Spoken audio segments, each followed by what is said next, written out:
উপলক্ষে একজন মুক্তিযোদ্ধাকে আমন্ত্রিত অতিথি হিসেবে নিয়ে আসা হয়েছিল। তোমরা অনেকে ছিলে না।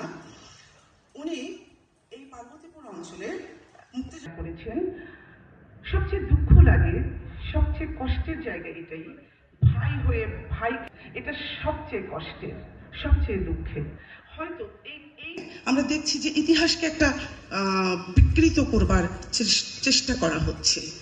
তোমাদের আঘাত, আমি তোমাদের সেই ইতিহাস বলতে চাই না। 52 ভাষা। কালকে একটা রচনা প্রতিযোগিতা হয়েছে 26 মার্চ উপলক্ষে। আমি খাতা মূল্যায়ন করেছি। অসাধারণ তোমরা লিখেছ। সেটা তোমরা পুরস্কার প্রাপ্তির জন্যই লিখো বা পড়েছো, জেনেছো, লিখেছো। শুধু লিখলেই হবে না, তোমাদের ধারণ করতে। ঝলমলে সকাল পেয়েছি। এই সত্যের বিনিময়ে আমি বাংলায় কথা বলতে পারি। এই সত্যের বিনিময়ে শীতের সকালের দুব্বার ডক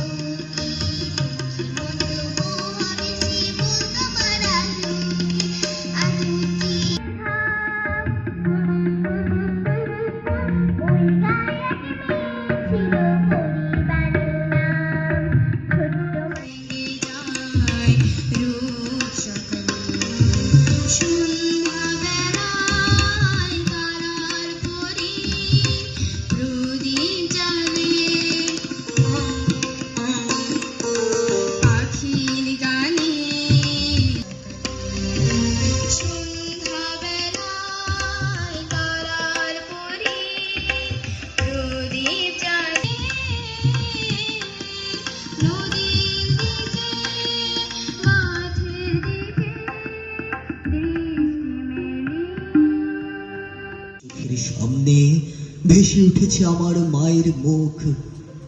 একটি নিঃসঙ্গ একাকী প্রদীপের নিচে বেদনায় নুয়ে থাকা আমার জন্মদাত্রীর এলাইতো দেহের ভঙ্গিমা। চৌকাঠি এলোমেলো বাতাসের আঘাতে উদাসীন আমার প্রিয়তমা।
লোকের গুতো লজেন্স খাবার বয়স যাদের করছে তারাই লজেন্স ফেরি।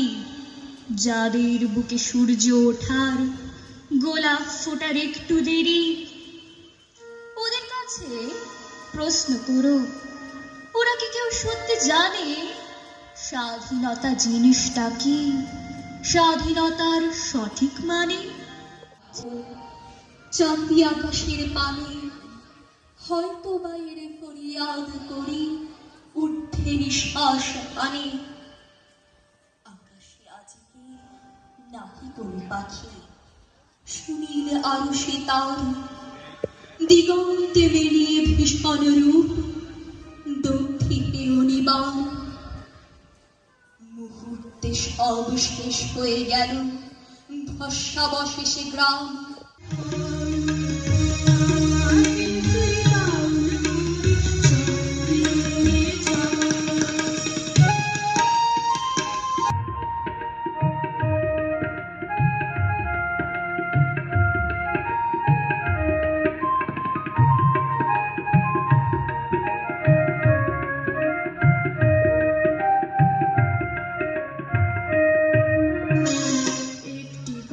শুধু আমি ভুলে যেতে চাই বাংলা আমার সুখে দুঃখে হয় যেন গোটায় রে হয় যেন গোটায় বাংলাদেশে স্বাধীনতা লক্ষ প্রাণের গান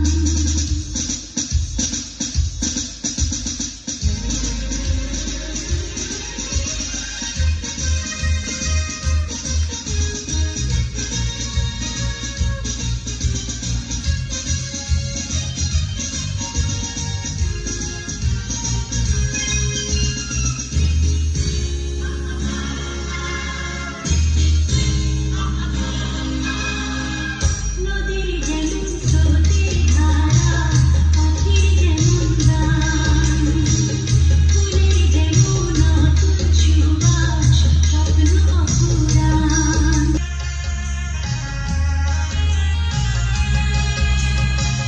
নদীর যেমন স্রোতের ধারা পাখির যেমন গান ফুলের যেমন নতুন সুবাস বাংলাদেশের মাঝে দেখি আমার প্রাণ জীবন দিয়ে রাখবো স্বাধীন দিয়ে রাখবো স্বাধীনতার মান বাংলাদেশে স্বাধীনতা লক্ষ প্রাণের গান বাংলাদেশে স্বাধীনতা লক্ষ প্রাণের গান বাংলাদেশে স্বাধীনতা লক্ষ প্রাণের গান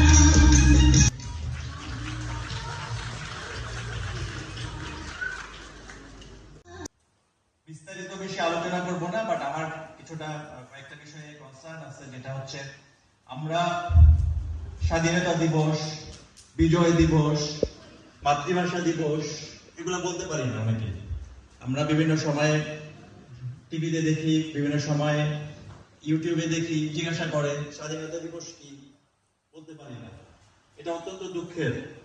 তো আজকের আমাদের যে আলোচনা হলো, এই আলোচনার মাধ্যমে তোমাদের মনের মধ্যে যদি এটা ঢুকে যায় স্বাধীনতা দিবস কি, এরপরে 16 ডিসেম্বরে আমরা আলোচনা করব বিজয় দিবস কি, তাহলেই আমাদের এই আলোচনা বা এতক্ষণ যে আমরা বসেছিলাম এইটার আমরা সার্থকতা পাবো।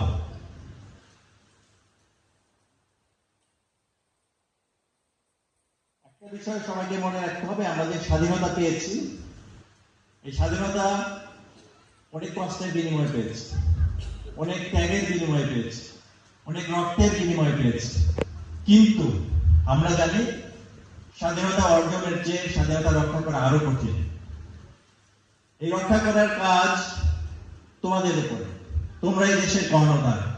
এখন তোমরা কিভাবে এটা অর্জন করবে বা এটা কিভাবে রক্ষা করবে? তোমরা কি যুদ্ধ করবে? তোমাদের যুদ্ধ করার প্রয়োজন।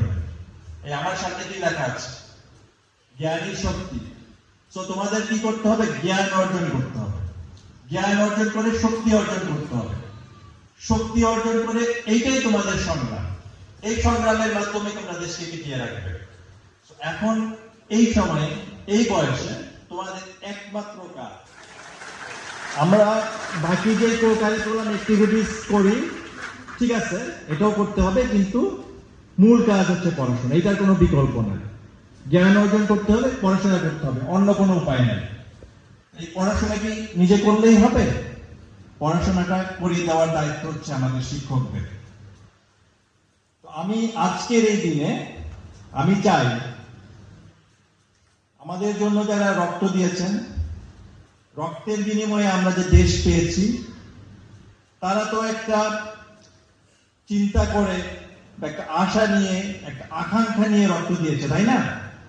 কি জন্য? একটা সুন্দর দেশ, সুন্দর দেশ গড়ার জন্য এবং এই স্বাধীনতাকে ধরে রাখার জন্য আজকের দিনে আমাদের শপথ নিতে হবে যে আমরা পড়াশোনার মাধ্যমে জ্ঞান অর্জন করব, এবং যারা শিক্ষক শিক্ষিকা আছেন আপনাদের শপথ নিতে হবে যে এদেরকে প্রপার টিচিংটা দিতে হবে।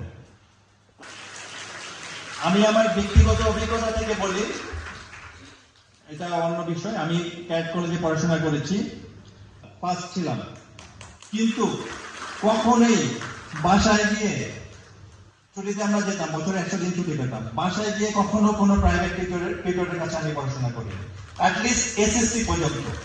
আমি এসএসসি তে স্টার্ট করেছি শুধু আমার টিচারদের যত্নের কারণে। আমার ক্যাডেট কলেজের টিচাররা আমাকে প্রপার যত্ন নিয়েছেন, আমি নিজেও পড়াশোনা করেছি, ওইটার বিনিময়ে আমি ভালো রেজাল্ট করতে পেরেছি। আমার অভিজ্ঞতা থেকে আমি বলতে চাই বা বলতে পারি সম্ভব, এটা সম্ভব।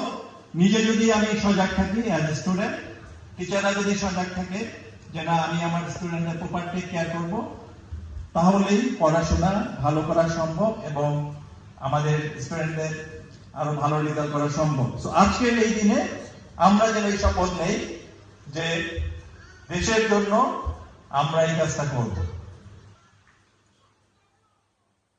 তো আমি আর আলোচনা দীর্ঘায়িত করব না। আমরা অত্যন্ত সুন্দর একটি অনুষ্ঠান দেখলাম, সাংস্কৃতিক অনুষ্ঠান, অল্প কিন্তু অত্যন্ত সুন্দর, নাচ গান কবিতা আবৃত্তি সবই ছিল, খুবই সুন্দর, ভালো লেগেছে আমার। সেই সাথে আমি চিত্রাঙ্কন প্রতিযোগিতাও দেখেছি। আমি তোমাদের পারফরমেন্সে অত্যন্ত মুগ্ধ। আমি আসলে এতটা আশা করিনি, কারণ এর আগে কখনো দেখিনি। আশা করি যে এটা ইনশাআল্লাহ ভবিষ্যতেও তোমরা বজায় রাখবে। এবং আজকের এই অনুষ্ঠান, আজকের দিনের সমগ্র দিনের যে অনুষ্ঠান, এটা যারা সুন্দর করেছে, এটার সাথে যারা প্রত্যক্ষ পরোক্ষভাবে জড়িত, আমি সবাইকে আমার আন্তরিক ধন্যবাদ জানাচ্ছি। সেই সাথে আমি অধ্যক্ষ মহোদয় এবং আপনাদের সবাইকে ধন্যবাদ জানাচ্ছি আমাকে আমন্ত্রণ জানানোর জন্য।